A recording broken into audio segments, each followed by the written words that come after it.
My dog is 15 years old, and she was in the kitchen on the tile floor, and her feet went out from under her, and she couldn't pick herself up. Ran over to pick her up. I got her about 3/4 of the way up, and my feet just went right out from under me, and I landed on my right side. I had 2 broken vertebrae down low in my back. Well, Mr. Hull, he sustained the T12 and L4 compression fractures from a fall. Vertebral body fractures are some of the most excruciating fractures that can occur for a patient. He was rating his pain an 8 out of 10. Well, I couldn't get out of bed without it hurting. I mean, it hurt real bad.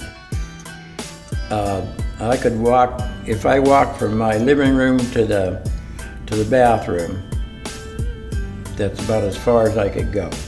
People oftentimes are in bed, can't get out of bed, and that can lead to, DVT, deep venous thrombosis of the leg, potentially a pulmonary embolus, which could be fatal.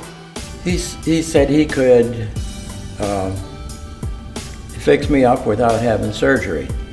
Well, I called it super glue. I don't know what he did, but I just call it super glue because he did glue me back together with something.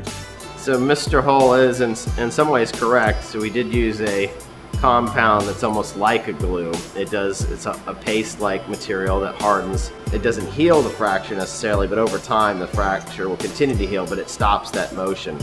That's what causes the pain, and the patient is able to go back to his usual daily activities.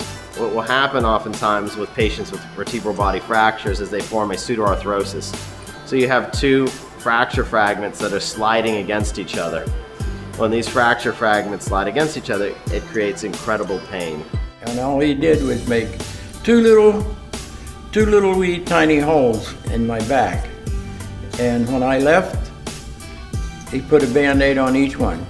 I'm not wild about surgery, but those two little pinholes that he put in me and put 2 Band-Aids on them, that I said, wow, okay, I can live with this.